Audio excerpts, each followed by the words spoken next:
Welcome to Fable Table, an actual play live stream focused on critical world building, collaborative storytelling, finding the fun in games, and John's face in 480p, 1080p, maybe 720p, maybe.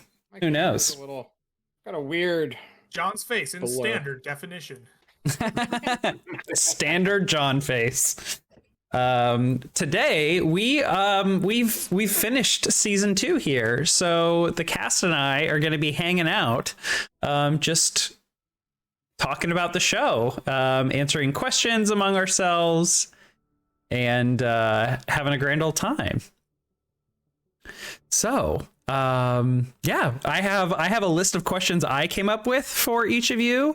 We can answer these like popcorn style, and of course, if any of you four have questions for each other or for me, feel free to jump in. Temer and anyone else that shows up in the chat, you're more than welcome to ask questions of the cast or me yourself. So, yes, I'm also going to pull up the YouTube playlist because I am forgetting how many episodes we had already. Wasn't it just 20? I think 20 was the number we ended up at. Yeah. Okay. Oh, I've got the playlist right here. Whoop. Yeah. Okay. So if that ends up meaning that we went shorter than our last season, then we blame it on the writer's strike, right? That's exactly right. Definitely. That's exactly right. Song of the Ravenlands had 33 episodes, including our post-mortem and other like kind of goofy one-shots like Goat Crashers and World Building. And then we have 24 videos total, including our World Building and Migration episode. I'm going to link the playlist for you all because one of my questions actually has to do with all of the videos. So I'm going to put that in our cast chat. So Temer has our first question. And I think that this is an appropriate one to start with. If you ever had the feeling of sunsetting your character... Oh my gosh, what? If you ever had the feeling of sunsetting your character this season, where was it, when was it, and why, I guess? Is that what you're asking, Temer? Maybe. Yeah. So I guess as an extension of that, like, were you happy with where the story landed and how your character was able to like fit in with the ending of the story?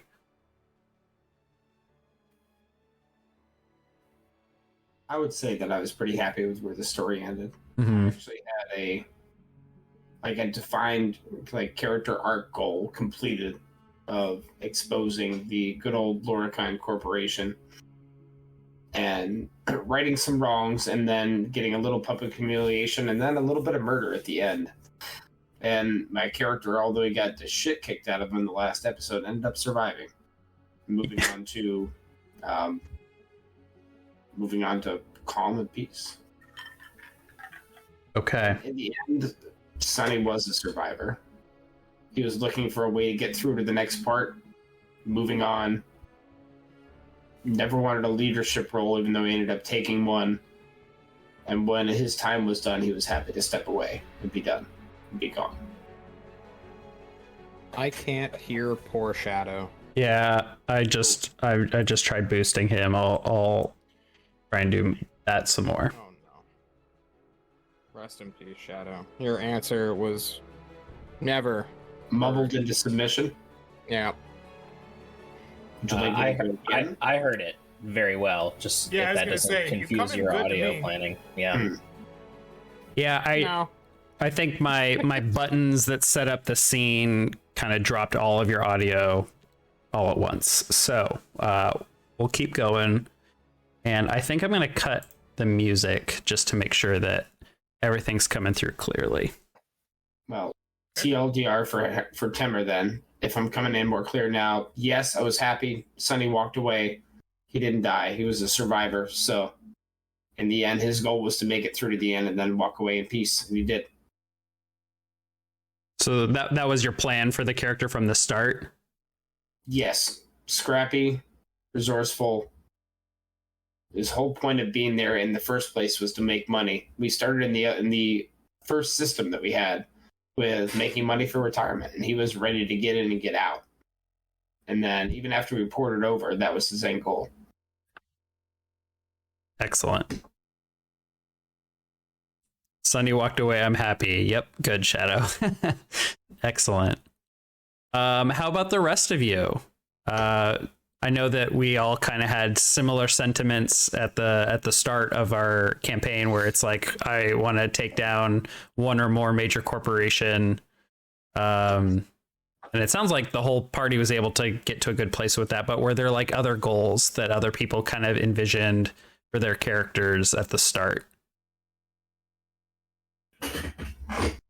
Not really. I made a character mostly just to like goof around and have fun with. And I think I successfully did that.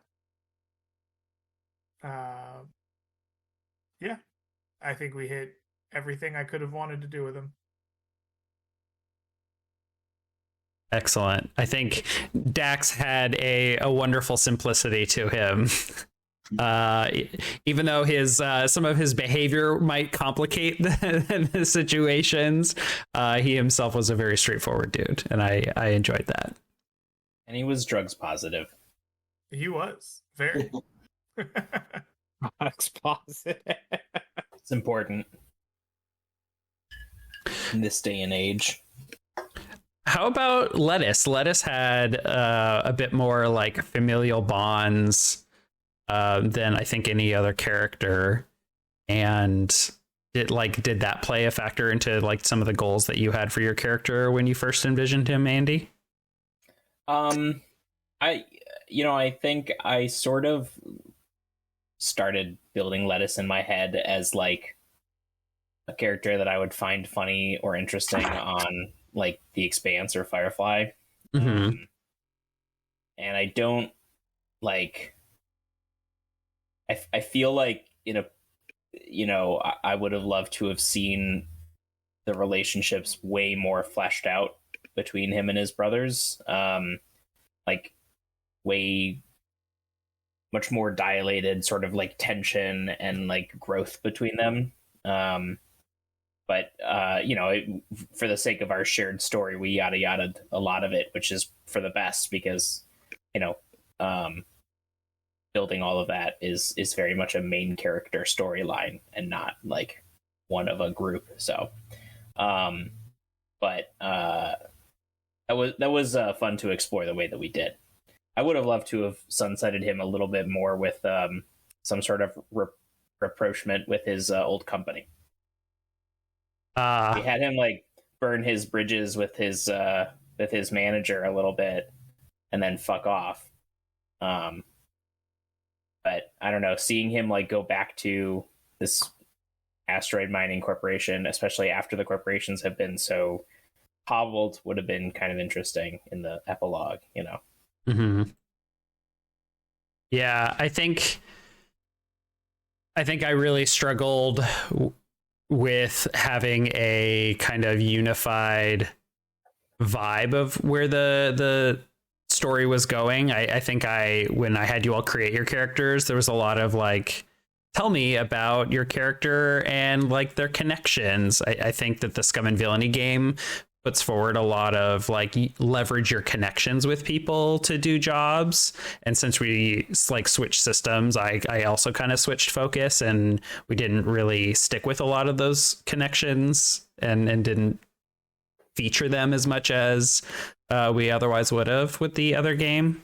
So I think that one of my hopes moving forward in other games will be to like make sure that even if like system switching happens or anything else, that like if we're gonna focus on relationships and build our characters around those, that we definitely keep those centerfold. Yeah, I think in the next one, when Andy and John are struggling with the system, we force Andy and John to deal with it. That doesn't sound like us. What are you talking about, Andy? I didn't realize till you sent the YouTube list that we literally only did 6 episodes in Scum and Villainy. And like four actual episodes. Four episodes, but like 6 videos that say parentheses Scum and Villainy, and then we're into Starts Without Number. Mm-hmm. Yeah. I think we gave it the old college try, and it wasn't working for the needs of our group. So I think if we were gonna switch, doing it sooner rather than later was good. Right. Yeah. Let's switch gears to John and Norm. When you created Norm, what kind of goals did you have in mind for the character and like the story arc, and ultimately like did you have a vision for where you wanted to sunset Norm? So John had the goal of not dictating things to his party like he did in the first show, because he did that a lot. Because John is a very opinionated guy and an asshole. So when I came into this, I wanted to like be a little bit more hands-off and narratively supportive. And I feel like I did that. I was Killer Clown from outer space. I was gonna be a doctor, but then I was like, being a doctor's lame. It's cooler to be a spy on crack. That's it, yeah. Okay. All right. No, nothing to add here. I'm not the only drug doer, and look, it just sometimes you gotta adapt, and then I just became a killer clown. You were a professional stabster. I did. I stabbed him. I gave it the old college stab. All right. So let's reflecting back on some of our different story arcs. And I'll just like bring up my list of the arcs. So we had Jailbirds, where you all were breaking out or finding Cho Tarek and breaking. Or no, you weren't breaking him out. You were just finding him at the motel and reacquiring the VI chip, the quote unquote VI chip he stole. Then there was going to the planet of Shemaya with the Kalut Academy and figuring out what's going on with all the missing kids. There was breaking into and then out of Contrition Max Secure Prison over on Lithios. There was, stealing the soul crystals. Then there was going into the pirate fleet headquarters of the Reef. And then the finale. Am I missing one here? Feel like I'm missing one. I think that was not included. We did raid the space station. That's right, the space station. The Special Forces space station. Yeah, that's right. So kind of looking back on all of those missions, I'm curious from each of you, was there like a favorite story arc or mission that in particular that you all like enjoyed, and why?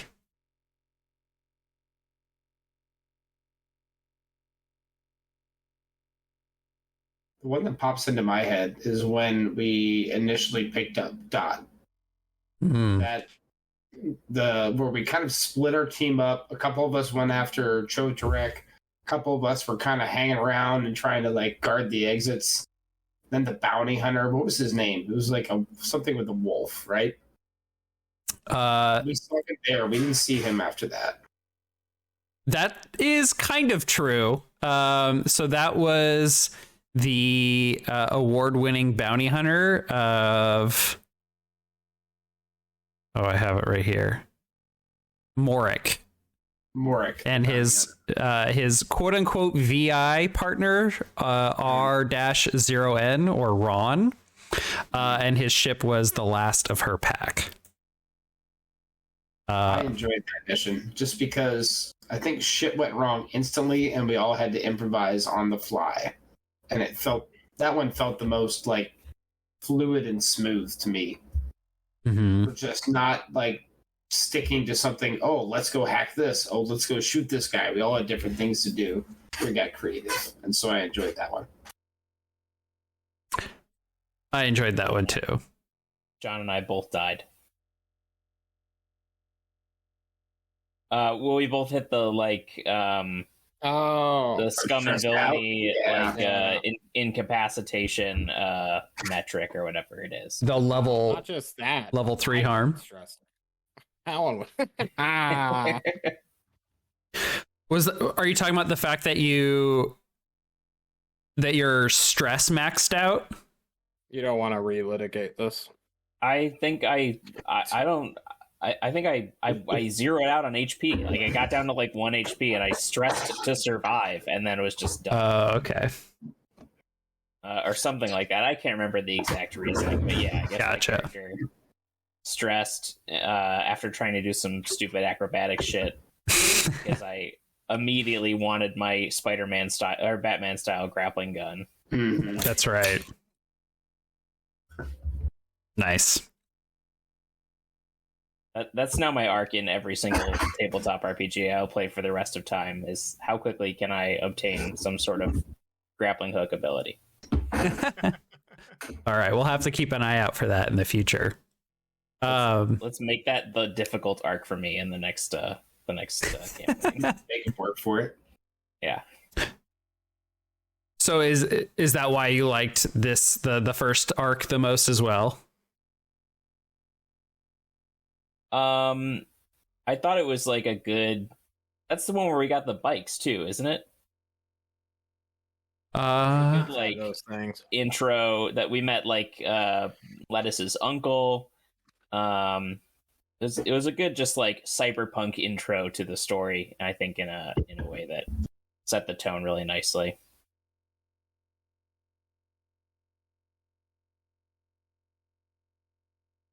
What about it like lent itself to the cyberpunk genre, you think? Well,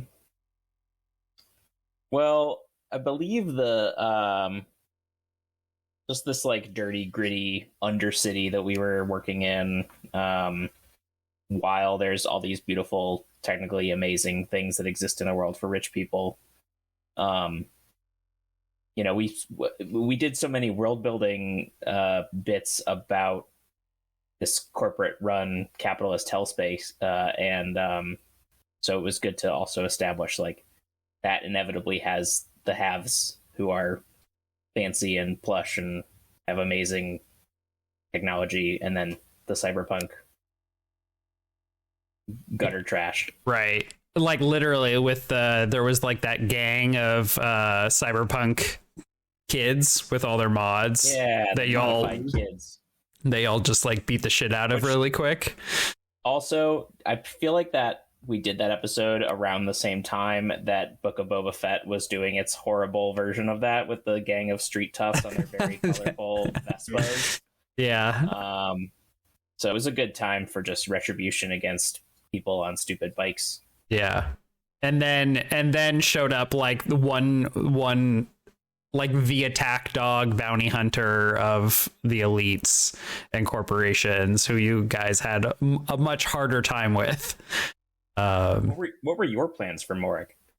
Well, he actually showed up a second time as you all were leaving the Kalut Academy. I mentioned that you all like this was just like in passing. You all were like leaving the academy, and as I was describing like the assassination of the Antiviridian that came and gave like the really nice speech about like joining together in harmony. And then I described that they got killed. And then like I described a like 16-bit wolf sound as a ship was leaving the atmosphere. I vaguely remember that. Mm-hmm. So We Is made that a cue for us to follow him that we just totally... No, it was just Okay. it was signaling to you who killed that diplomat. At that point, we were in the middle of a heist, so finding who killed the diplomat was not even on our radar. Right. Yeah. So it was just a fun little detail that if you all noticed it and decided to follow up on it, would have been fun. But I also had considered bringing him back for certain. And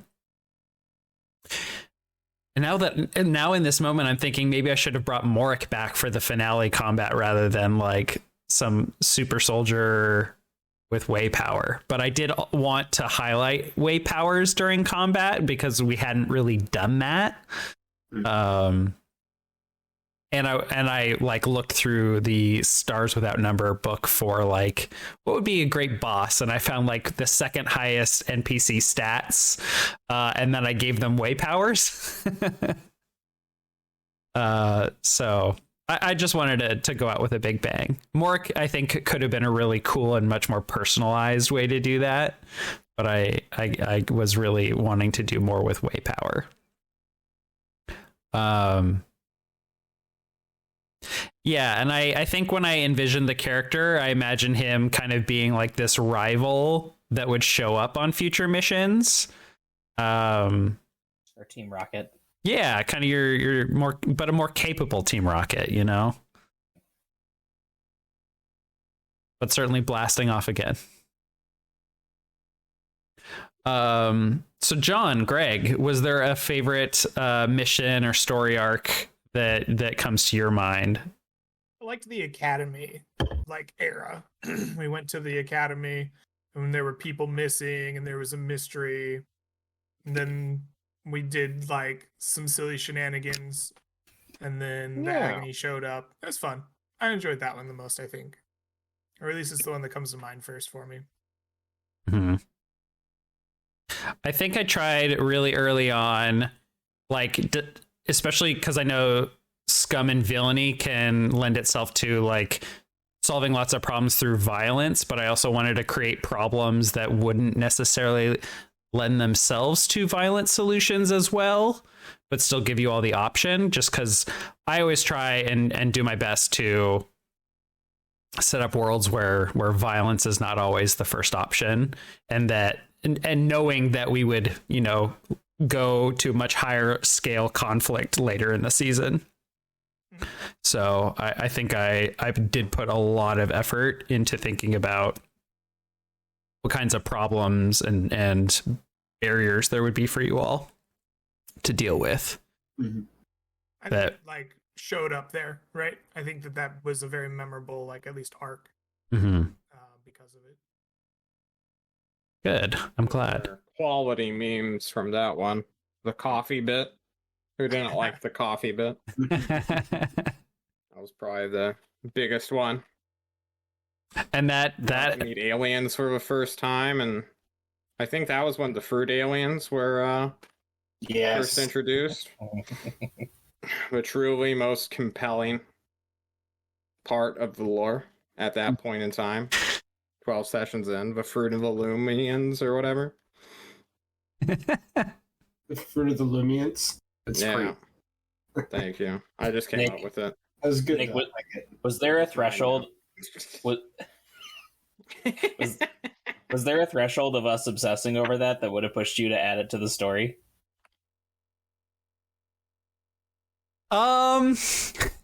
Maybe that we just didn't hit, like as a dungeon master. I wanted to paint a picture of a galaxy where there is a lot of global politics or galactic politics happening that you can sort of hear about and get a sense of, but that are not directly affecting the shore, at least not yet. So I wanted there to be a sense of grandeur of the galaxy, but not a sense of huge grandeur of like the environment and the social politics. I did want to keep it close to home, so to speak. So that's why I only introduced like 2 alien characters, and maybe like I think a third showed up at some point, like the guest lecturer that showed up later. At least I think there was a guest lecturer that you all interviewed, right? Wasn't that Diane? No, I think there was another one that came later after Diaren. You thinking of the first season, maybe? The first, I don't know. I'm not connecting. Maybe I'm just not connecting that dot. Yeah, what the fuck are you talking about? maybe I'm mixing myself up. Sorry. Anyway, so I guess if you all had told me like, Nick, we really, really want to see a fruit alien show up, I'm sure I could have found a way, but it was just like an off the cuff improvisation that I was not ready to pay off in that moment, especially because I think in the same scene, I was trying to like give huge like history and lore dump for you all, and you all got really, really focused on this other detail. The first actionable thing that we could all sink our hands into. A fucking fruit. How did they exist? There were questions we had. Just got to keep that in your back pocket for next season. Yeah. I feel like getting lost in craziness, just introduce Kiwi McGrapefruit and then you're good to go. There you go. Yeah. Kiwi McGrapefruit. I'm writing that down. Kiwi man, All right. fruiting in the sky up here alone. Okay, so we've kind of covered some of our favorite story arcs. What about NPCs? Did anyone have like a favorite NPC or a favorite? It had to have been Mouse, right? Mouse. I mean, Mouse was definitely my favorite. He was the throwaway that became the hero. I That love became Mouse. Mouse was great. that became the punching bag. That became the hero again. Did he become a Never hero? He was a hero in my eyes. Fuck you. Why is that, Brian? What made him a hero to you? The moment that you gave him like a 4 in cooking and a -2 in absolutely everything else for his stat block, he became my personal hero. Just because I find that funny as hell. Also, the fact that we wanted nothing to do with him at all, and you kept throwing him back at us, and the moment you threw him back at us, we just embraced him and then made him part of every storyline. No, we're not. What are you talking about? He was in the back of everything, and then, oh man, was he the one? Weren't you chasing him with your custom grenade the moment we got it, or was that you chasing Andy? I can't remember. I don't remember. I don't know. I just remember many funny moments of John just dumping on poor Mouse that made me giggle. That's all. For clarity's sake, I'm pretty sure John had Norm chasing Lettuce naked through the ship with the grenade. You know, a little bit of Herbert action never went anywhere wrong. You know. Yeah. So besides Mouse, did anyone else have a favorite NPC that they enjoyed? I like that Mango Glory Hole stuck for as long as it did. I'm not angry, but it does genuinely frustrate me that you all continue to rename my characters. Good. The fact that it generally frustrated you, and we could easily see that it generally frustrated you, why it kept happening. I will just defend the choice because I do think that it would be correctly like in character for some of us to be that asshole in real life. This guy's ridiculous name and just start calling him Mango Glory Hole like to his face. Oh my gosh. Just to be a shithead. Like just send like an official email to like the news outlet. Hey, you spelled his name wrong. It's actually Mango Glory Hole. Hey, quick, Sonny, hack the government records and change his government name. Oh, don't worry, already done. Certificate. I did it last week, man. Oh man. Anyone else have a favorite NPC?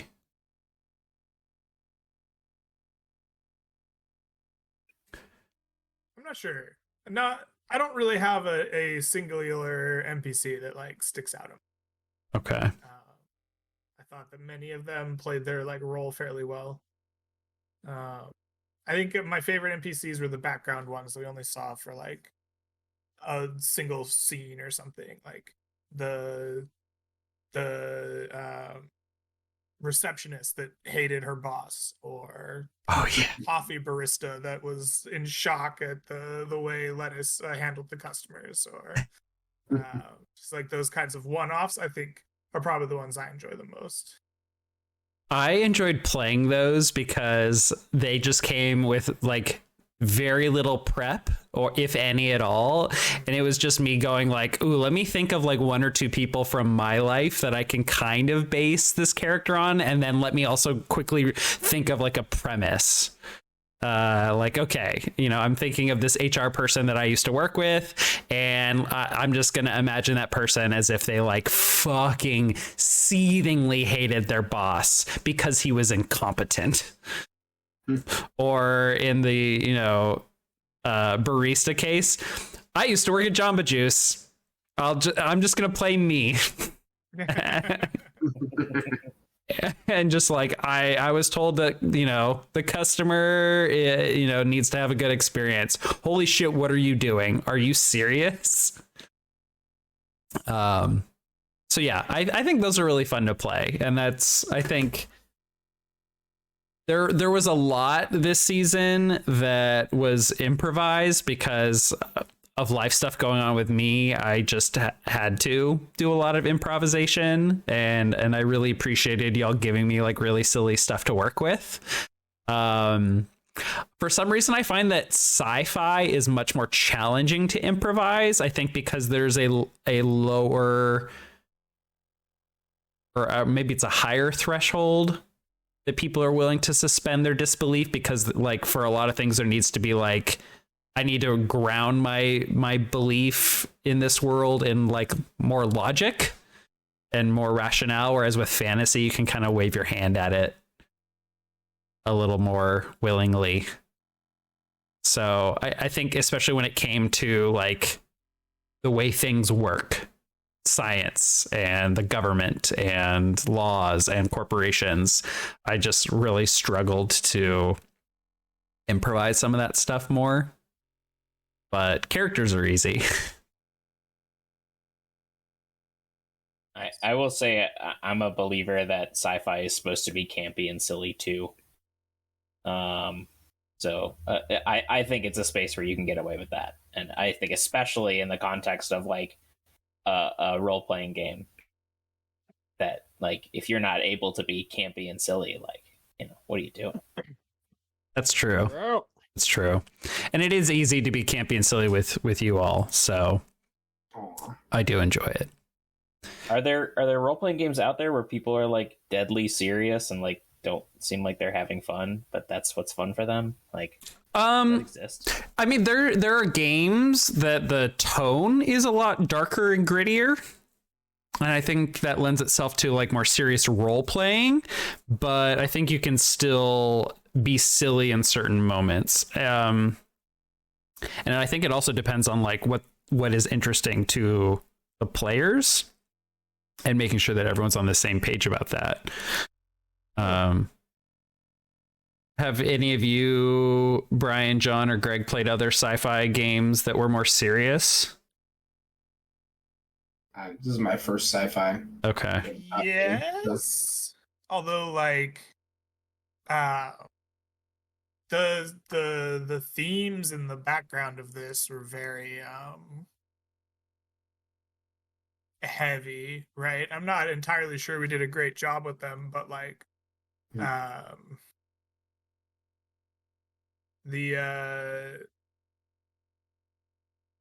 think that this is a more serious show than we're giving it credit for, just from thematic standpoint. Hmm. But yes, I definitely played a more serious sci-fi game. Where it was more of a grounded mercenary crew. Um, When you say more grounded, what do you mean? less crazy people, more directed. Uh-huh. Goals, very goal oriented. Like, this is our job. We do our job. We get paid. We pay upgrades for the ship. Then we, go do another job because something went wrong with the ship, or we are bored, or something pressing came up. Yeah. I don't know. I'm like answering a question in a very like roundabout way. I guess the answer to your question is yes. Sorry. Yeah, same here. I think so. Since we built kind of the crew and our characters in Scum and Villainy, which is a game very much about like a motley crews, I think that thematically lends itself to a lot of campiness and silliness and goofiness. So I think that's kind of where a lot of our kind of like silliness might have kind of stemmed from, or at least that game kind of creates a lot of space for it. And I don't know, maybe through a lot of the world building that we did, we kind of created a setting that was a bit darker and grittier, so we could certainly have space for more serious moments, since those more serious themes were there. But I don't think that it was wrong necessarily for us to be very silly. I think that we told a great story. I think so. One role-playing system that I have played a long time ago in undergrad was a Warhammer sci-fi system called Dark Heresy.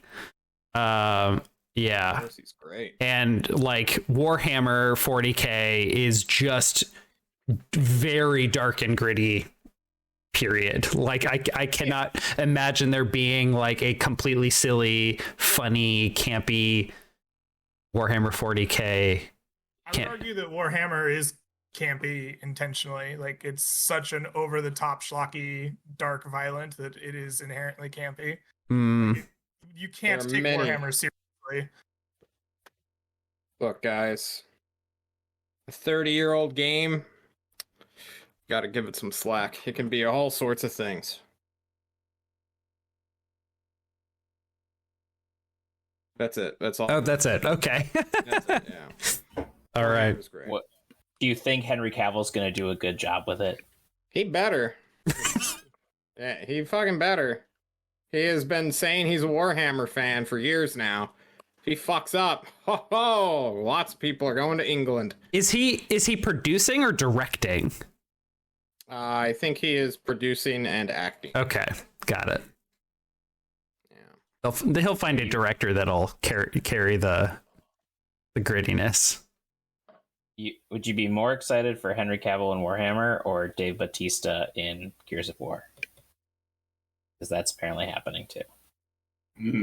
I gotta be honest, I don't know. I'm a little bit more excited at hearing this new news about Dave Bautista in Gears of War. Because I actually really enjoyed the Gears of War setting, and I can Really? very easily see Dave Bautista fitting into Marcus Phoenix. yeah, or a similar character. Marcus. I hope he's Marcus's dad. That'd be fantastic. This is jacked ass scientist. All right. We'll go ahead and move on. Okay, here, speaking of silliness and campiness, I have a very silly question for you all. Given that Andy's birthday is coming up, happy birthday, Andy. Wow. Okay. So how do you think that each of your characters celebrate their birthdays? Dax has no idea it's his birthday. Like any other day, doing lots of drugs. Dax doesn't know like at all that it's his birthday. No, that's very confusing to him. How does Dax handle? I was gonna say, how does Dax handle it when like Mouse and Dot know his birthday and just like show up at the door of his? I think bunk he's with, very like, cake? confused. Okay. I think that is a distressing situation, actually. So, what is going on and why? We made you tiramisu. Yeah.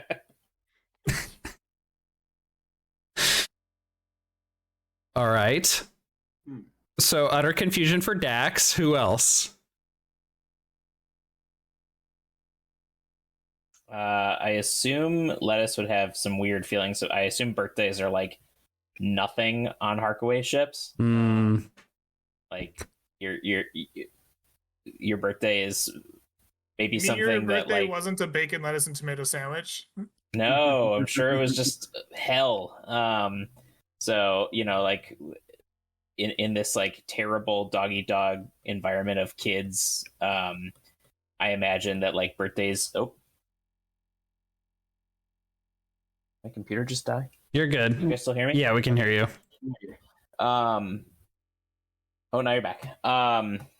If I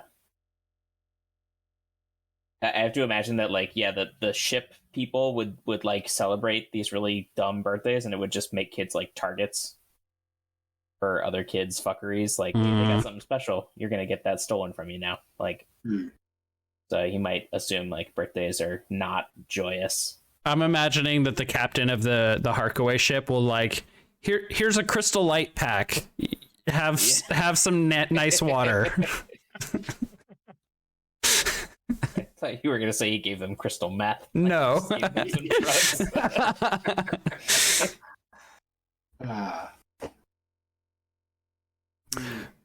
Kind of sad to think about it, but for Sunny, it'd probably be a day that kind of passes in sadness, because who really knows when his birthday is except for him? Like, all of his family and friends and the ones that would mean a lot to him kind of left back on another planet. He has his surrogate family here on the ship with the people he's there with, but they don't know him, and they don't know his past either. Would Sunny be open to the crew knowing when his birthday is, or would he like intentionally hide that info? I don't think he would intentionally share it. If they found out, yeah, he'd celebrate and smile and joke and laugh and everything, and at the end of the day, it would be, I don't know, another day. John seems very excited about this. What's going on, John? If you combine Sprite and NyQuil, you get a drink called Lean. And if you add that with Mapalk, which is milk and napalm, you get Lapalk. And you can add that to Ibungprofen, which is a bang and an ibuprofen, to make Ibung Scott Nuttapalk. Okay, thanks. Where did you find this, John? His birthday. I was looking up birthday drinks, baby. Oh, there you go. And is this the kind of cocktail that Norm would make for himself on his If birthday? you add Tabasco and Gatorade, you get Gabasco. And you could add that with Gigut Nutter, which is peanut butter and Juggernog, to make Jabascot Nutter.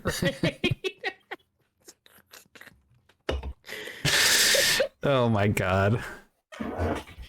All right, moving on to the next question. What's the next question? I just want you to know, I like the idea that Norm would be in like the kitchen on the ship making all these crazy meme drinks, and Mouse would just be standing in the corner, just like Horrified. oh, God, like yeah. He's duct taped to the wall so he can't get out.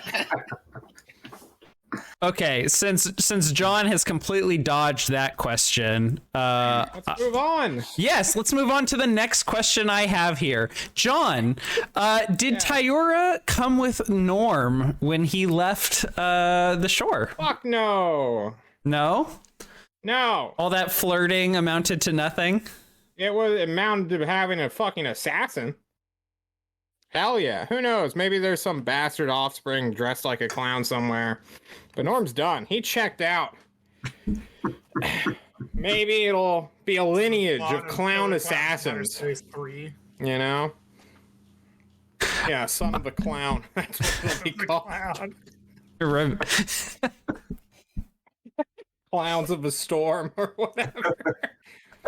It's like the Reapers from Firefly, but they just all have clown noses and rainbow. Clowns of the Storm is like the knockoff game for Heroes of the Storm. Yeah. It's just all the Heroes of the Storm characters. It's just a MOBA with clowns. Each one is paired with an AI at birth to truly get their psychopathy just emboldened at an early age. Okay. Let's see. I've got a couple questions here, but let me make room. Do any of you have any questions? I'm sorry. Go ahead, Brian. Keep talking. I have to Just share keep talking. I get this mental image now of like a karate dojo with like Norm standing at the front and everybody else like doing like a kata with a rubber chicken in one hand and a popcorn in the other. That's all. That's all I have. Next question. That's hilarious. Inside the chicken, there's just a pipe bomb. That fits. Okay. So for each of you, I do want to create room if there's any questions you all have for me or each other at this point. I didn't come prepared with my own questions. I heard there were questions like getting generated, so I did not generate my own. I have 2 questions for Nick. Oh. What was your initial goal of this story when you first started like formulating it and creating it? What did you hope it would achieve? So I had this idea of creating a world where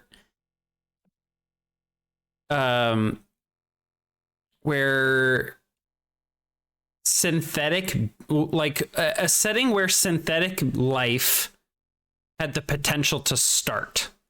And so like in the form of the AI or other beings.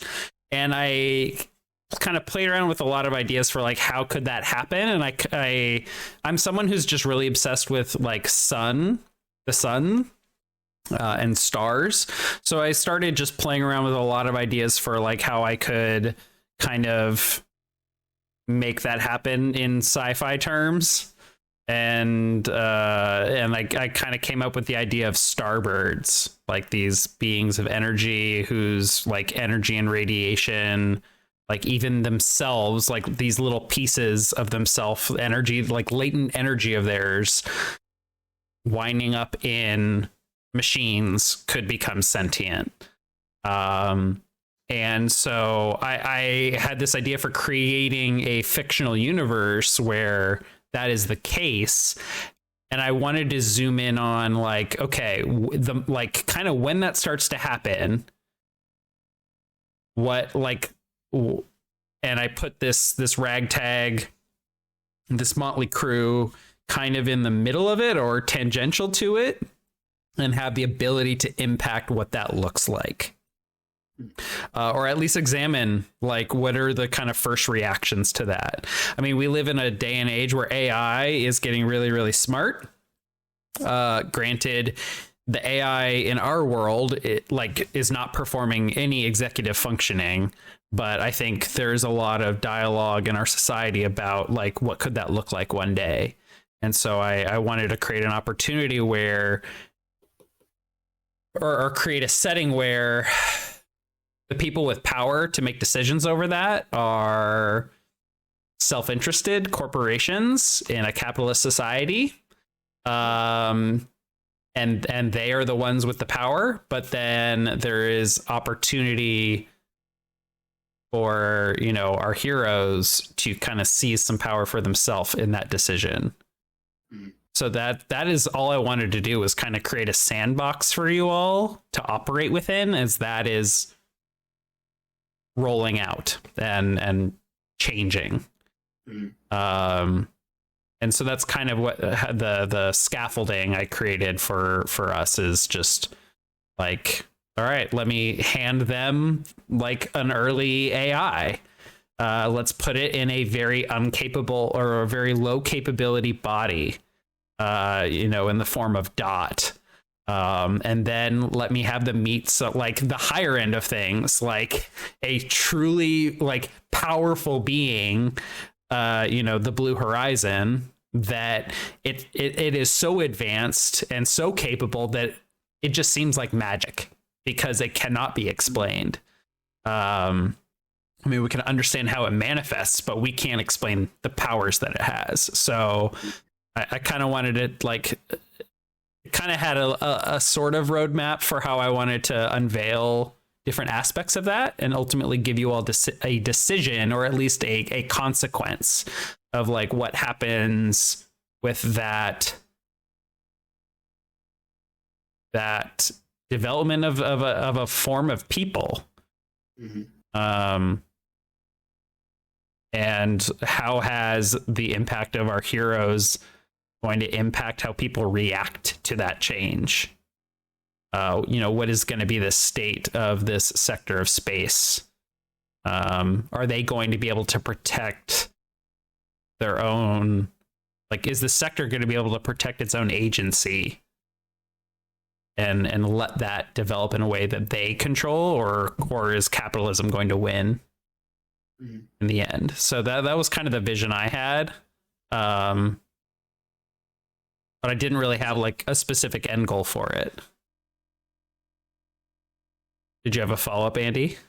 Oh, I was just to have that direction during a season while in so many ways AI was in the news and in our world, the not necessarily the launching, but the mainstreaming of like ChatGPT and Midjourney.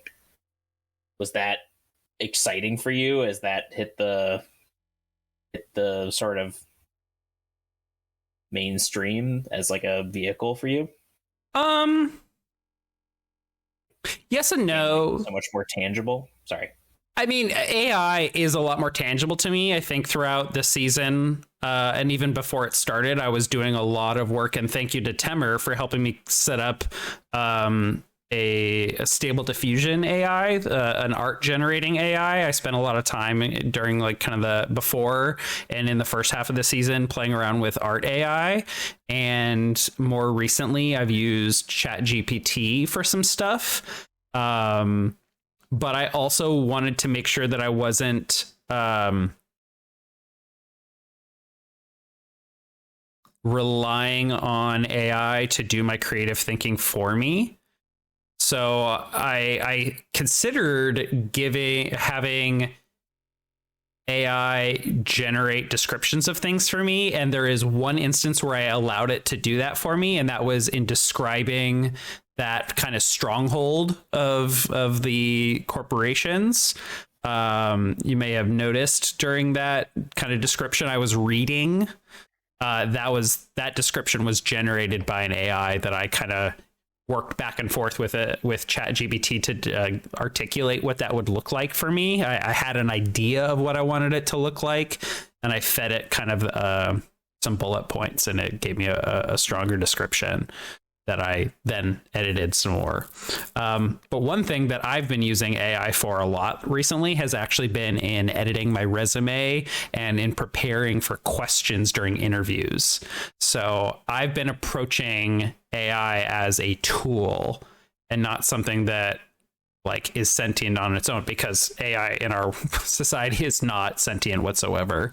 But I've also been doing a lot of like learning about why AI is not as powerful as a lot of people think it is, and why it's not really that scary. Because again, it's like people perform executive functioning and AI are not capable of that right now. So there is a huge gap, but it was really exciting for me to be able to like think about that. And I think one of my bigger regrets of the season is not doing more thinking with you all about that. Especially once we kind of like my big reveal of like, here is what is creating AI in our fictional universe, and not like chatting with you all about what that looks like, and rather just, hey, here's a virtual environment with a bunch of AI you could learn about. Oh, Andy wants to destroy them. Great. Okay. EMP time. Okay.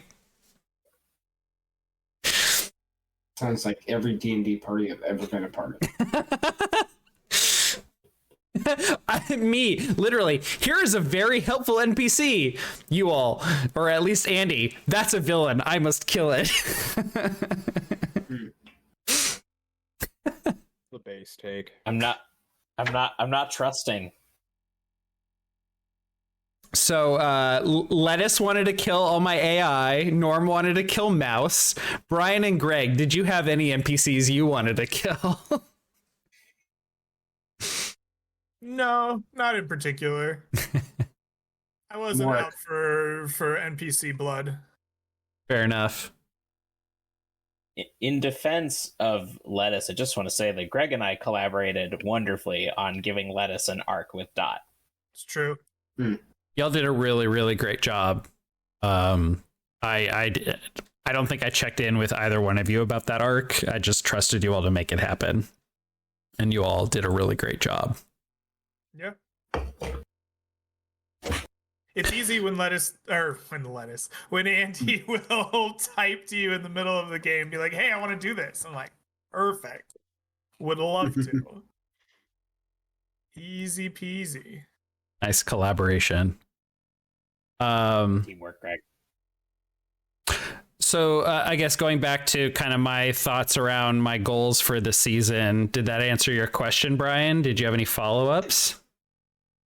No, we followed up a little bit there. I think I'm in good shape. Okay. The other thing I wanted to ask was, are there things you wish we would have explored more? Or was it truly just a sandbox and you're like, have at it, boys, let's go? I think I approached it very sandboxy, and at least Greg and I have talked about how it could have used like a bit more structure from me, a bit more like, all right, Magno Glorio has assigned you all this mission, and rather than showing up every week asking you all what you wanted to do, or talking about it the week before. So I think that was something I could have I seized more of to push you all in the directions that would have interested me. But I don't think there was anything I wanted you to explore more.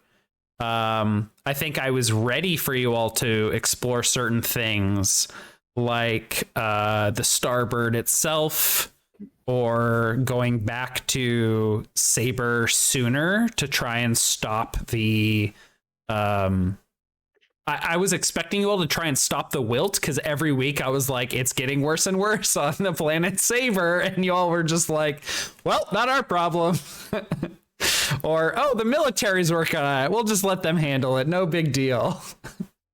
And eventually I just kind of made that like, okay, you all decided to go attack this thing. I asked you if Dot and Diaren were coming along. You said no. And then even I was like, great, they'll be doing this thing. But then I think when you all suggested that they would be handling it, and that was perfect.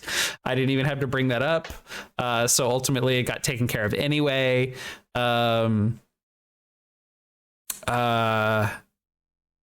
There were a lot of factions, like when we were playing Scum and Villainy, I had done a lot of prep with a lot of factions that we kind of put on the back burner. And like when I've played Forged in the Dark games, I've really enjoyed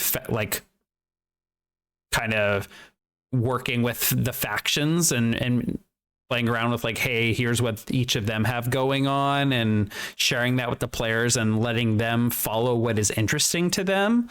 But I think we were able to follow what you all found interesting anyway. So I don't think there was anything in particular I wanted you to explore. I think my style as a GM is to just like create a bunch of opportunities and see what interests you all. Fair. Yeah. So, yeah, I'm very, very happy with the parts of the world that we explored together. So thank you all for both helping me create that and then exploring it. Okay. You're welcome. Thank you so much, John. I appreciate you. My next question for you all, how do you feel you have grown as a role player and storyteller as a result of this season? If at all, I guess. Say that again. How do you feel you have grown as a role player and or storyteller as a result of this season?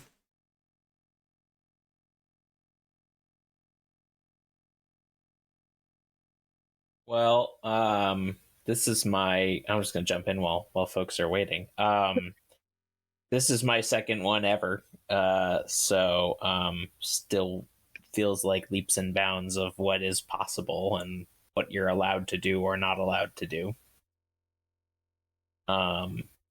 Definitely have those like episodes where I think I'm making like good or like actionable choices for my character, and like it's either not echoed by the group or not echoed by you as the GM, and I'm just like, oh, okay, so those were not things I was supposed to be like taking from this moment. Those are not choices I was supposed to be making, which is good because like I want to stay with the story, but there was definitely some good moments where I was like, oh, that's not the thing you were supposed to take away from this story prompt. So yeah, it's not about fruit aliens, y'all. It could have been. Is there? Why couldn't it be? Like, was there? Because I don't know, man. The way you respond to a story prompt is kind of like the point of the game, right? So I feel kind of shitty hearing like, oh, I responded to it in this way and like got shut down and told not that way, because that's I don't know. I didn't feel shut down. I just felt like sorry if I phrased it that way. If that's how it sounded, I apologize. I don't mean like shut down. I just mean like something happened and I started to like go down this hallway and like no one else was like on board with that, so I was just like, yeah, I'm with you guys, just kidding. Or like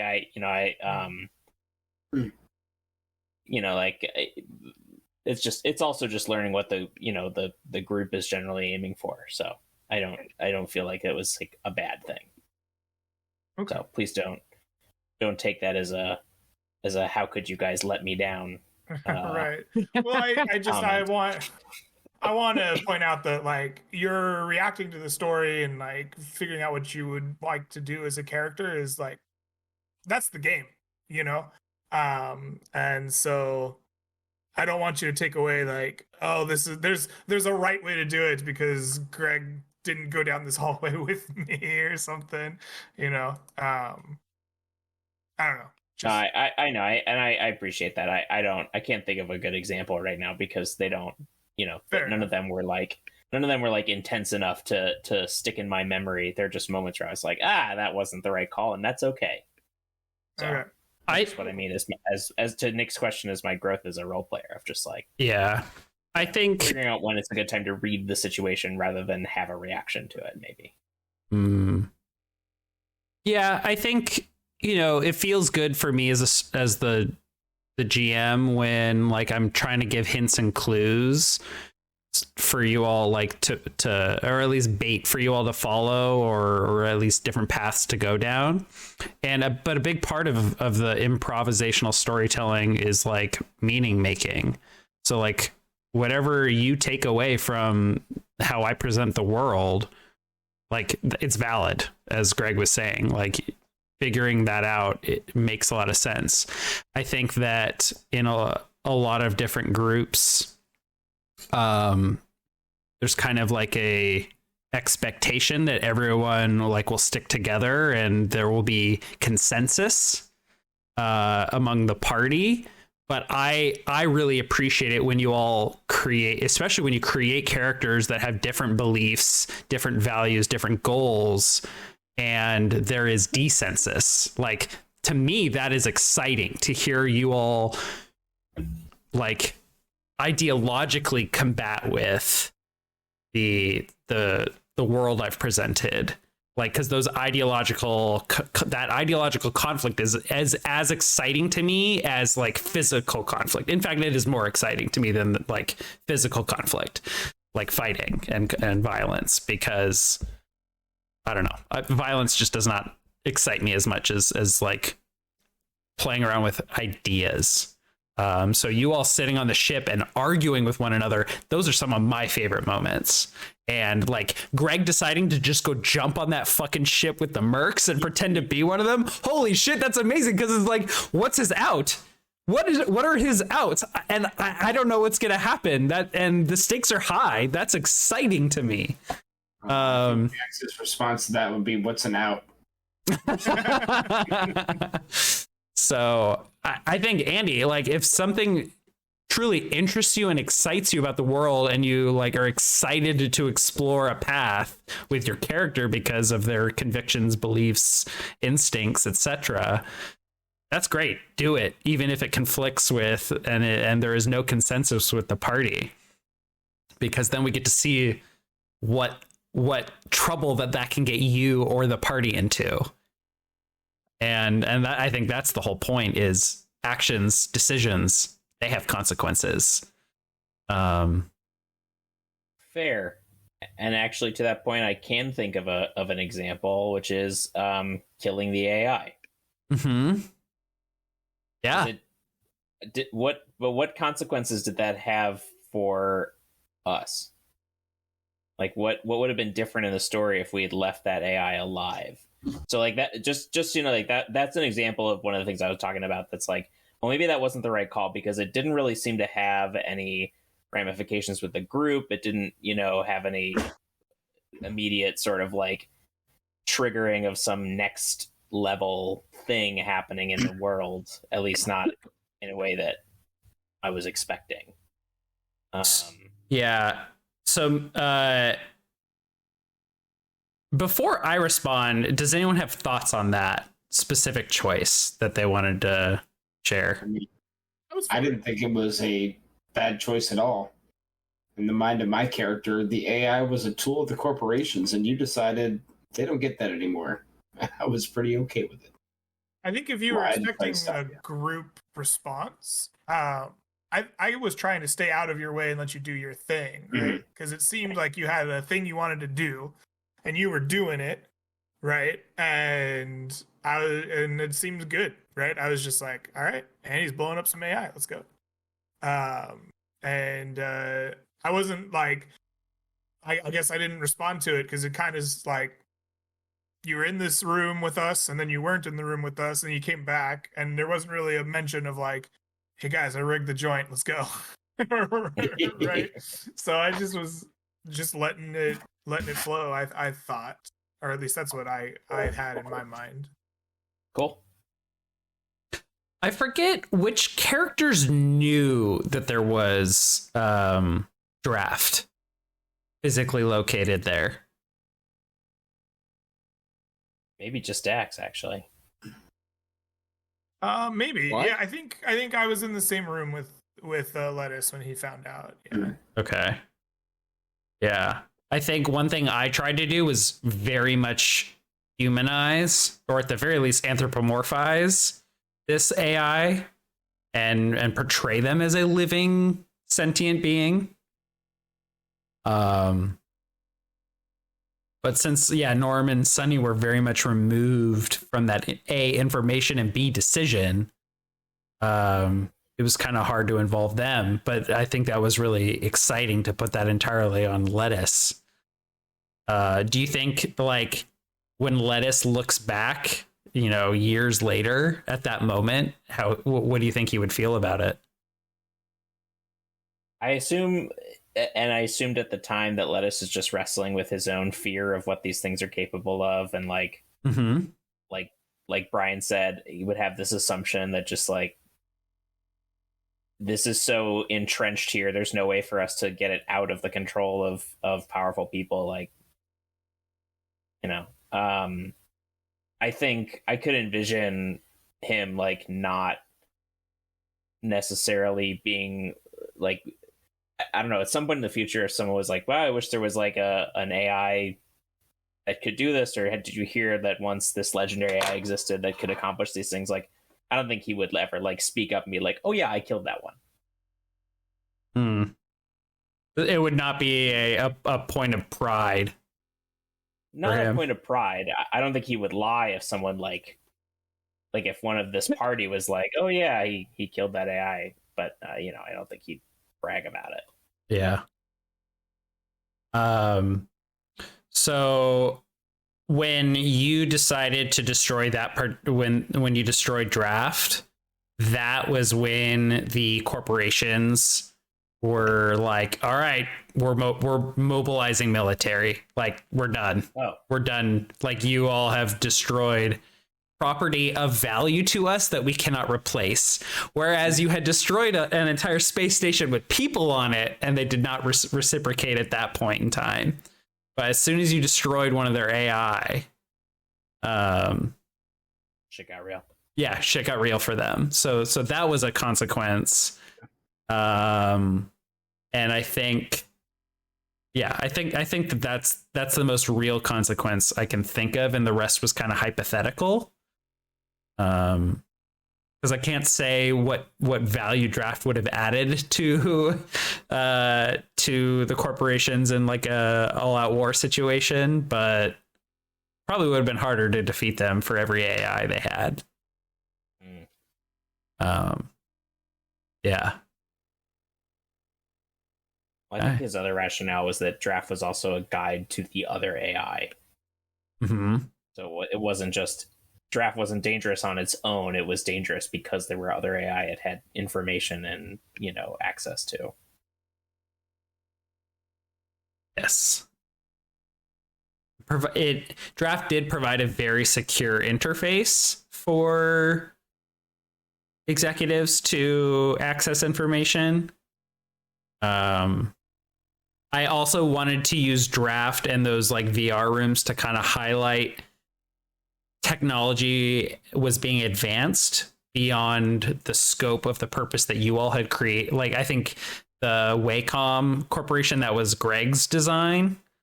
And we never really explored their like that world or that technology, but I tried to recap like, hey, here's what Greg gave me, and this is different. Like, you all don't have chips, but you all can see this shit. That's not normal. Like that I was just going to show how virtual environments were also being developed beyond the scope of what corporations had been able to do previously. So I was trying to make something kind of scary, cool, and scary. Powerful. Yeah. Mm-hmm. And who knows where virtual environments may show up in this fictional universe in the future.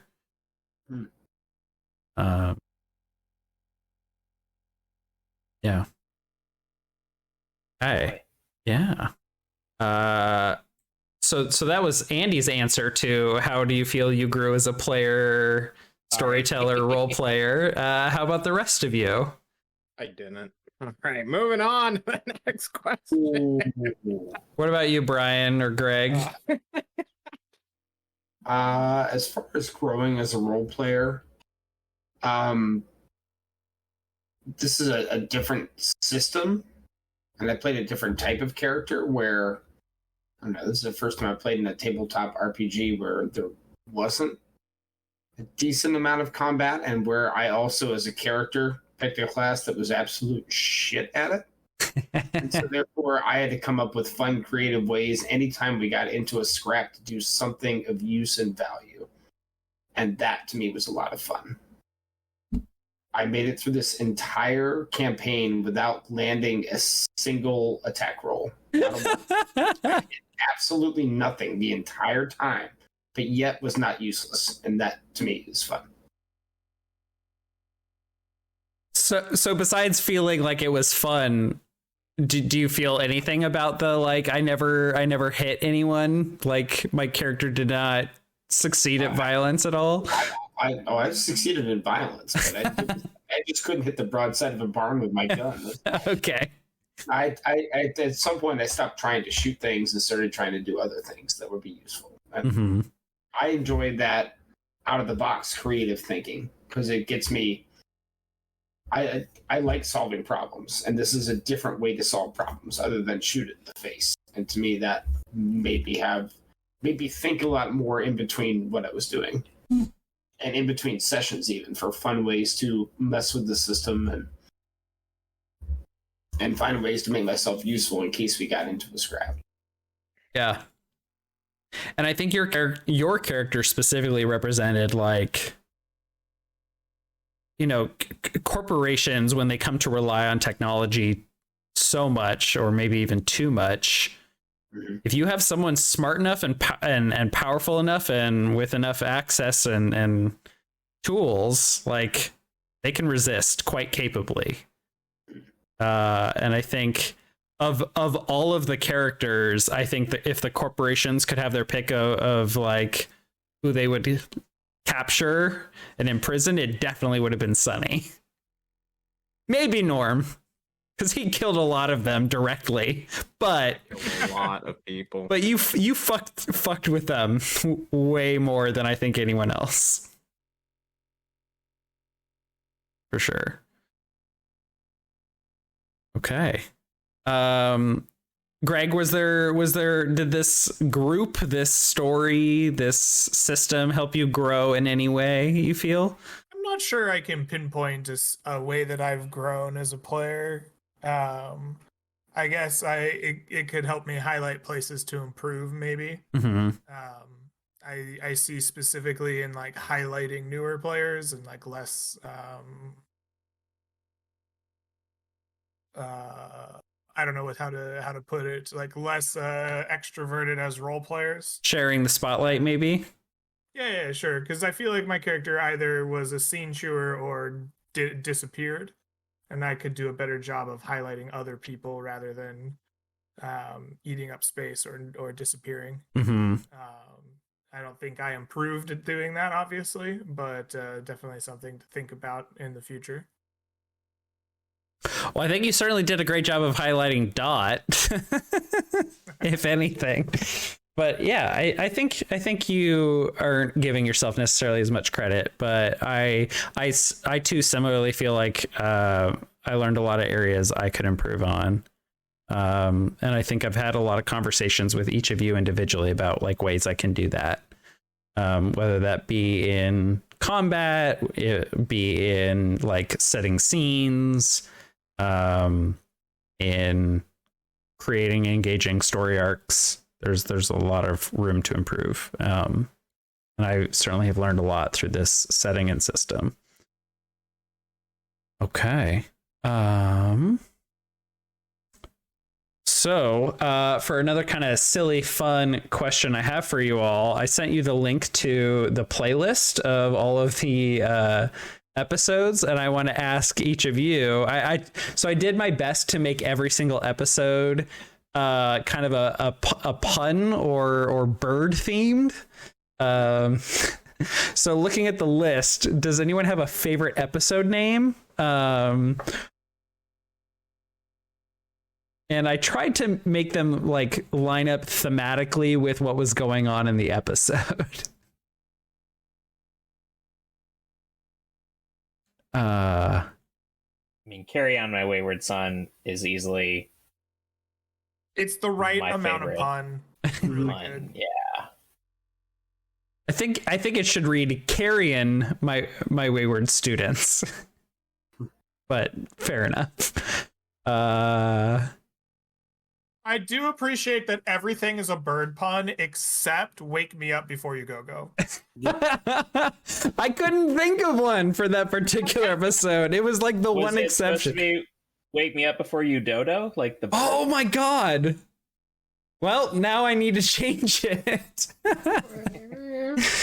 What were we doing in the episode entitled Flight of the John Cord?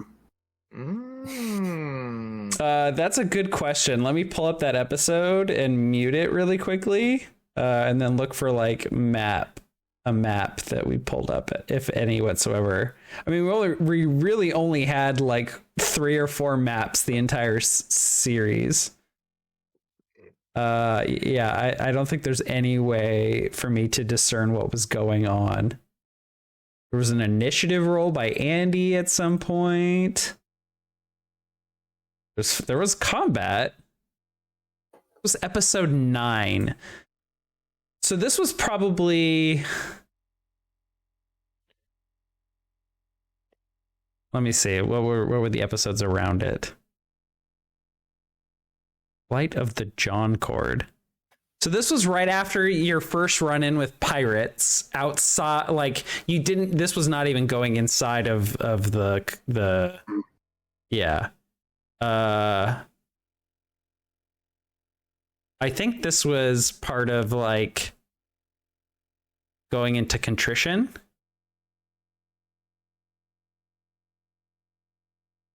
See something in here about giving somebody a balloon animal. Give her a balloon animal. Yeah, I'm seeing that too. Oh, here, I'm going to turn on the audio. Murmuring with one another, leaving. You will linger. Found a really good spot where Nick looks dazed. Many people will just kind of. John's laughing. Greg is very thinking, and I have my literal face palm hand over top my eyes. Must have been some punny joke. I don't know. That changes my response, but that's okay. Oh, well, we can. It was a Skype call where he literally brought us in and introduced us. I was going to bitch him out for completely outing us to everybody over a call. But if it's people in the room, then I'm fine. Oh, I tried to listen to some of it. Go ahead. Sorry, I had you guys muted. So. I was doing the same, and I think Sunny was meeting with some of the leadership of the other rebel ship crews. Okay. I don't remember exactly what was happening in that episode. I should take better notes, huh? I think this is when our first when we broke into the facility that had the dead terminal, and we fought the drones that we were really struggling with, and I don't remember what we were fucking going for there, but I spooled through and found me rolling the rifle on arugula, which I really only ever used in that one bit of combat. And we found an opening after a break-in had happened to get intel.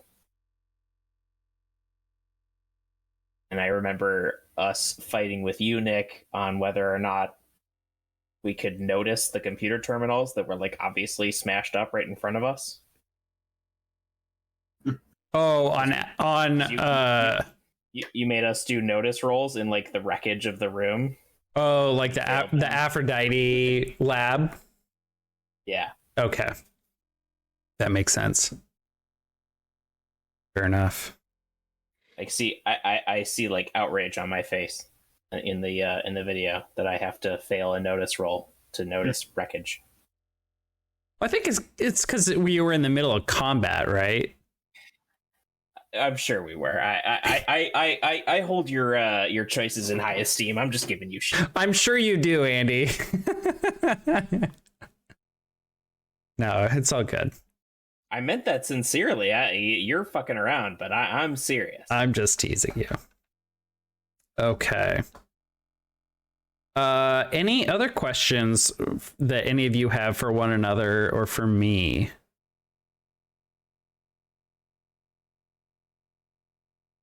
No. Okay. Say that I do. I guess, was there any aspect of the fiction that you feel like could have been more clear, or that you want to know more about? Besides fruit aliens? That is the obvious one. Well, what is the deal with the fruit aliens? I don't know.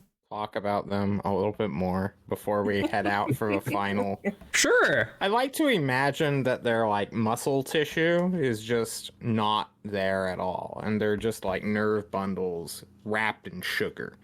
You know, can we have a sugar coda? Like We have a coda episode next week where we just have some weird, stupid fucking reunion at some weird at the give and take. And then a fruit person walks in and we just have a really intense conversation with them. No. This we can't.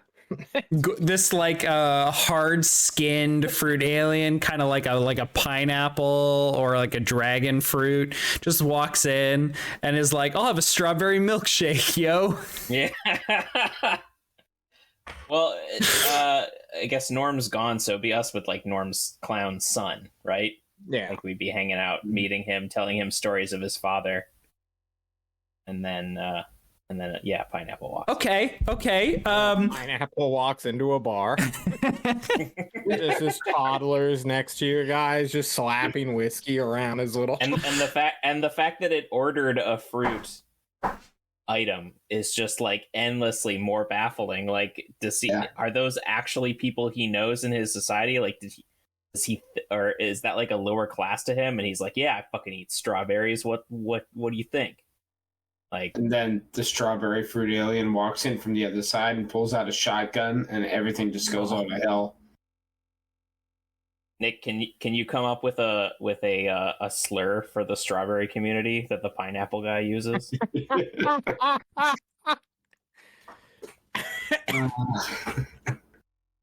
So I learned back. Fuck. I learned an interesting fact about strawberries, which is very ironic because I have a bowl of strawberries right here next to me. Yeah. So the red flesh that you know is a strawberry is in fact not fruit. The little seeds, or at least what you think are seeds, are in fact the fruit themselves. There is seeds within these little white yellow nubs. Well, it's not like the meat of the fruit is planting anything, right? The meat of a strawberry is placenta. It's the like vehicle that holds seeds in place, just like the white center of a bell pepper, or any like an entire banana. So is that the thing that the pineapple fruit people say is you're not even a fruit, you're a placenta person? Damn.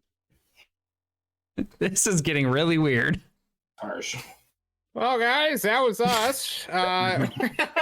Find everyone. Okay. I did have a couple more questions. It's only 3 questions though. So, do we want to take okay. So this is kind of switching gears away from characters to the systems themselves. You know, at the beginning of every week, we talk about how this show is about finding the fun in games. So for both Scum and Villainy and Stars Without Number, where was the fun for you in these games? Like, was there a particular mechanic about each game that you enjoyed, or just speaking to like what was fun for you all in these games? What comes to mind? I think the fun of Scum and Villainy comes from the kind of free flow of it. The fact that you get right in the action very quickly, and then have these like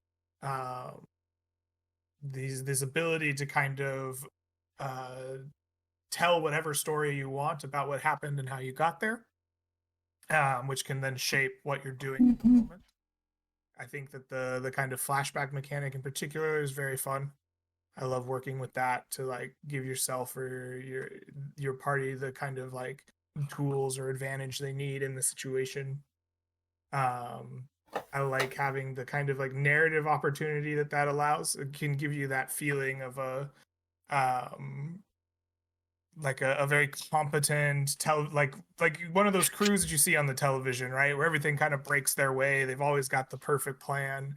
Yeah, right? I think Scum and Villainy lends itself well to that kind of feeling when it's at its best. I think that's really fun. With a lot of other games, you have to do so much like heavy preparation, right, to get to that point. Mm-hmm. That it doesn't always make a ton of sense. Yeah, it lets the characters like use their raw talent in many different ways to approach obstacles. For Stars Without Number, I think the most fun thing that I know about Stars Without Number we really didn't touch on at all, and it's like the faction turn. Hmm. I really enjoy that. I really enjoy the like living world that creates, and that everyone has different things that they're going after all the time. We didn't really quite get to that, but that is like just from outside knowledge, my favorite part of Stars Without Number. Mm-hmm.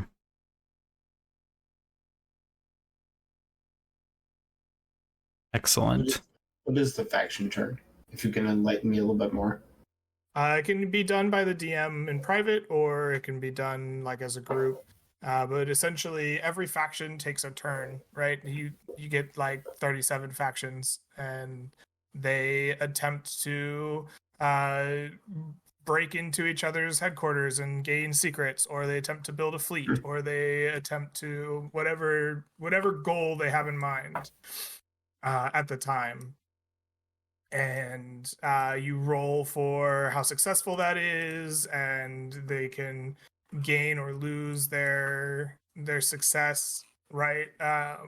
Or their resources, or their tools, or their like faction size, as you go. And I like the kind of immersive kind of world building that kind of creates, because 1 week you're fighting against this mercenary group that's trying to capture, or that's trying to evade the law and capture, right, like this MacGuffin, and then they either get it, and so next week like the mercenaries have the MacGuffin, now what are you going to do about it? Or like they've been beaten back by the law, and now the law has the MacGuffin, or whatever else, and they kind of can change the feel of the world between sessions.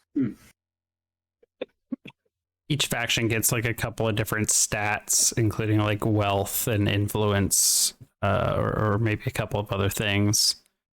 And then there's like faction-sized units. Oh, here we go. It's on page 212. They can like they have to spend like actions buying or using assets. They get they have like a bunch of different goals that they can choose from that give them like their own XP. Cunning is another stat that they have, and they can have assets, ranging from smugglers and informants to things like seditionists, covert ships, blackmailers.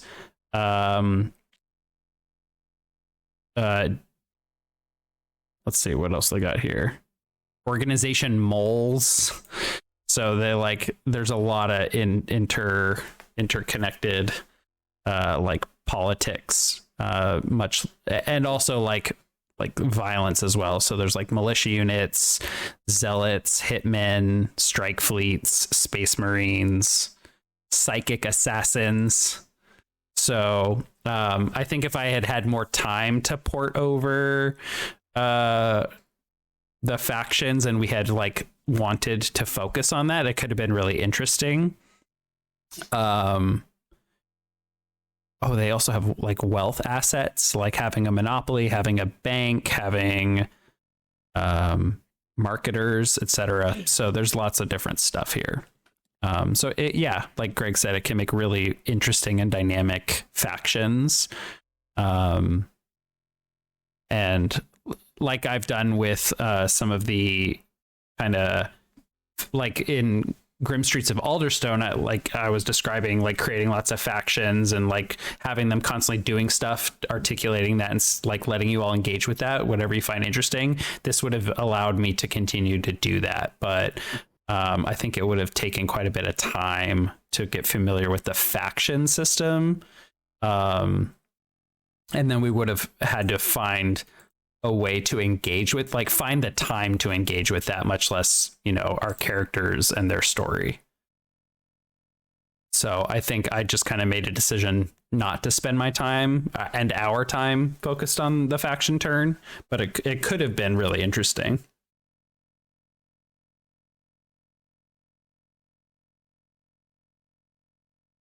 So what were some of the other mechanics from Scum and Villainy or Stars Without Number that you all enjoyed?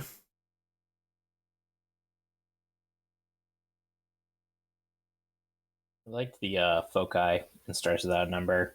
A cool way to add things without like, you know,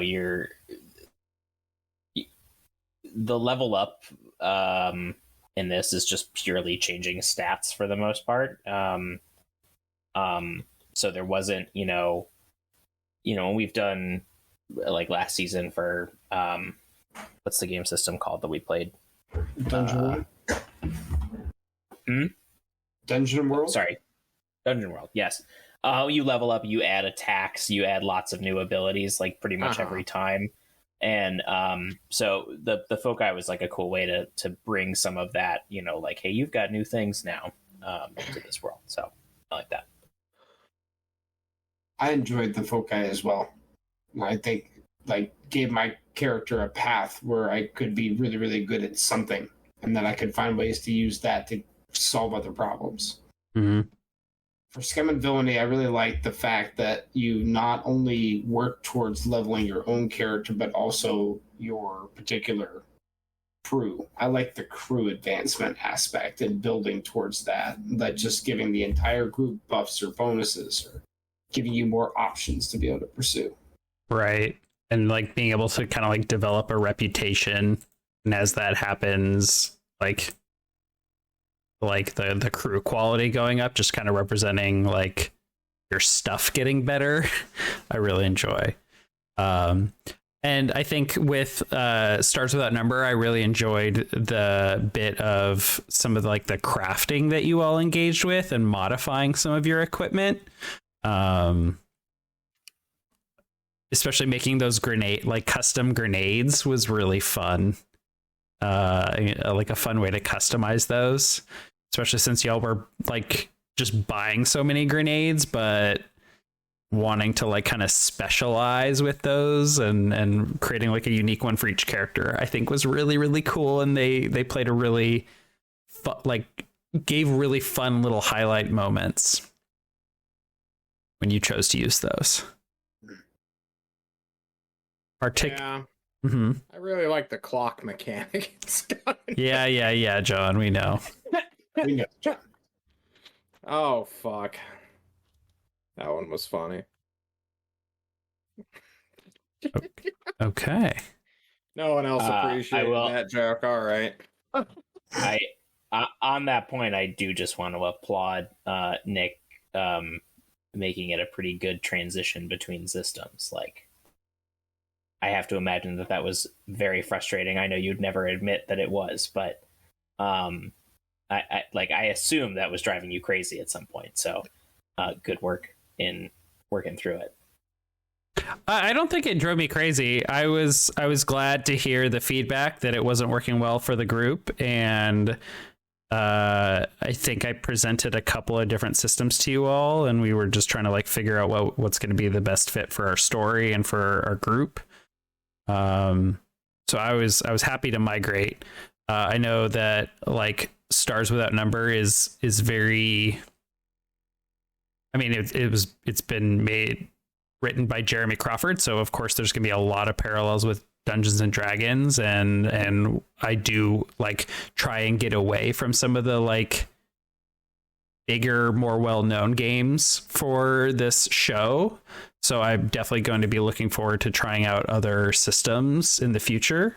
But I first and foremost, I want to make sure that we're all having fun and enjoying our time and have a system that helps us tell the story that we want to tell. So like, I think there was a lot of things I kind of had to set down and just move away from. But I think with a new system, it's going to focus, different systems are going to focus on different things. So it wasn't like frustrating or difficult to do that. It just took a little time to figure out like, okay, what's our new, like, how does the tone shift from here? How does the focus of each episode and the story arcs shift? How does my prep shift?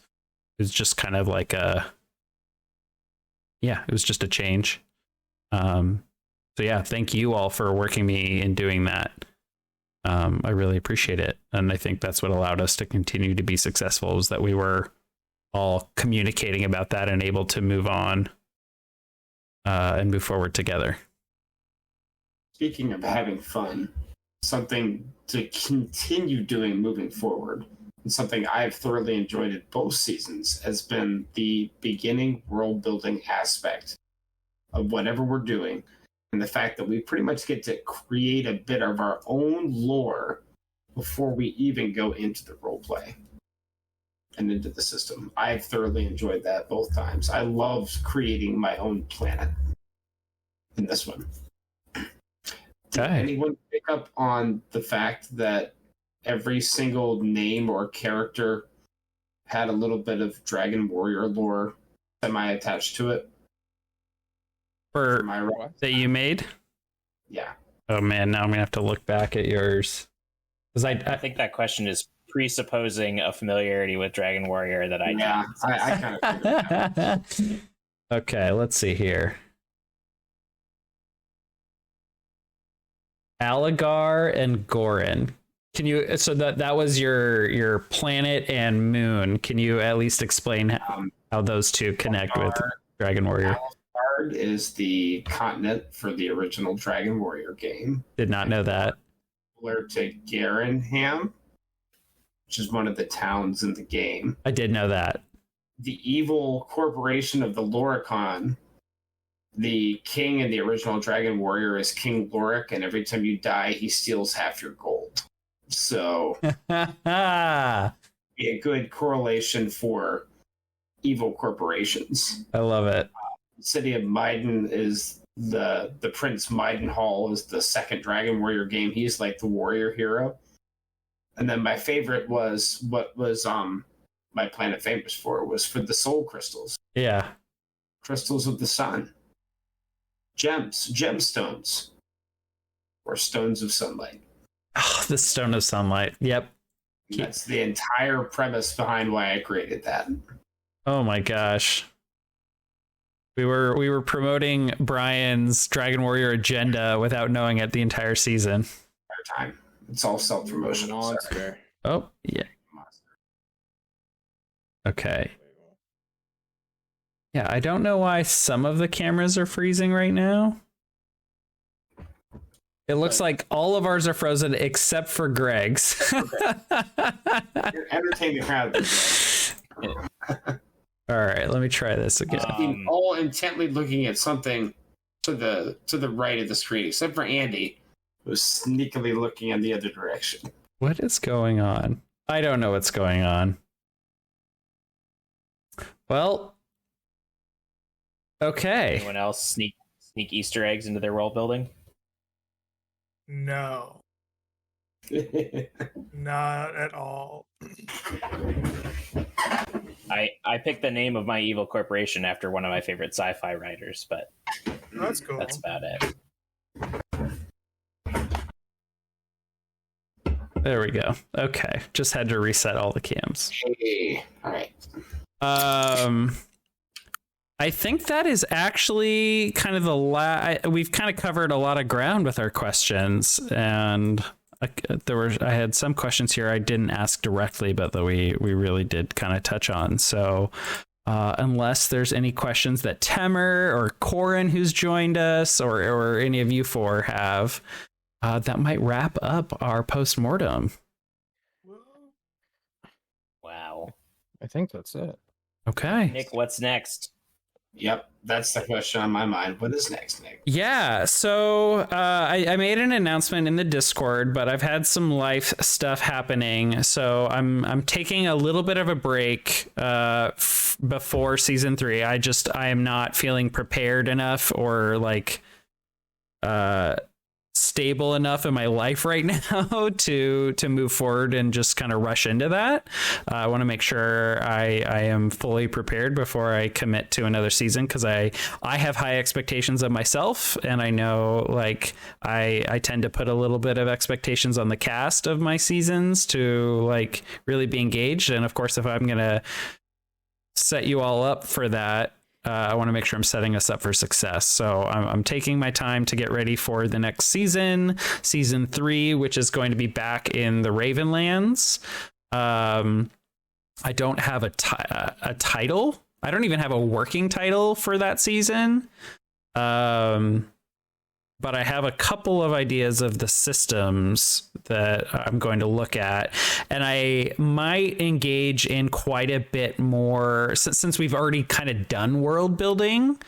I kind of have like a bunch of small micro RPGs or shorter RPGs that I want to do like some one shots with different people that have played in the Ravenlands, and maybe even some new folks leading up to like the formal start of the season.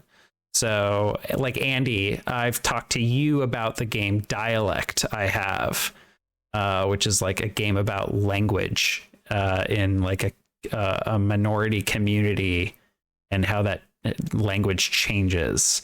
And there's a couple other games like that I have in mind. I just kind of need to get all my thoughts out and organize them and get to a healthier place in my own life before committing to that. So I'm hoping that by summer, like in a month or two, I'll be good to go. But in the meantime, I'll still be here on Wednesdays, just like streaming variety gaming and stuff. Yeah. So that's what we have in store for the future of the show. And go ahead. Oh, it sounded like someone was going to say something. My bad. But on that note, I just want to thank the four of you and everyone that has followed the show so far for all of their support. It's been amazing to just like have this awesome community. I get to tell cool stories in, play fun games in, and just have people that support me in doing that from all walks of life that teach me lots of things about games, about storytelling, about characterization, that challenge me to think in new ways. So I really appreciate you all. And even though this was kind of like a shorter season that I think we might have envisioned for ourselves, like it was still really good and really fun. And I learned a lot. So thank you four, especially. Thank you. We appreciate you hosting it.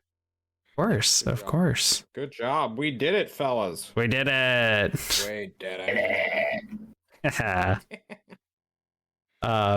So I guess with that, we will sign off for the evening. Does anyone have any upcoming streams or events or other things going on that they want to plug right now before we go? Nothing I need shouting out. My goodness, friends, on Friday night, you're going to have to make sure you have two monitors plugged in, because on one, you're going to need to make sure that you are tuning in to Fable Table for the Age of Sigmar. True. With both John and Nick and Millman and Corin in chat, as I believe you're episode 6 now? 7. 7, yeah. Of the Age of Sigmar Soulbound campaign. But on the other screen, make sure you turn into Craig Hansen's channel, as there'll be another episode of Land Beyond the Mists where I will be there as well, as we venture in to go hunt bandits who have assassinated a noble knight in the area. And possibly shenanigans will ensue, because they always do, and it's always fun. Don't watch one and then watch the other later, so you can actually focus on them. You need to actually split your attention and listen to both stories at once, and then merge them together to a mega story in the end, because it just sounds like more fun. Wow. It's going to be great. Okay. Thanks for the plug, Shadow, you son of a bitch. I try. Stealing my thunder, as you normally do. I also try, yes. All right. Well, with that, I think we will head on out. Thank you so much for participating in season 2 of Fable Table, Birds of the Shore. It's been an absolute pleasure to have you watching us. We'll see you next time. Bye-bye.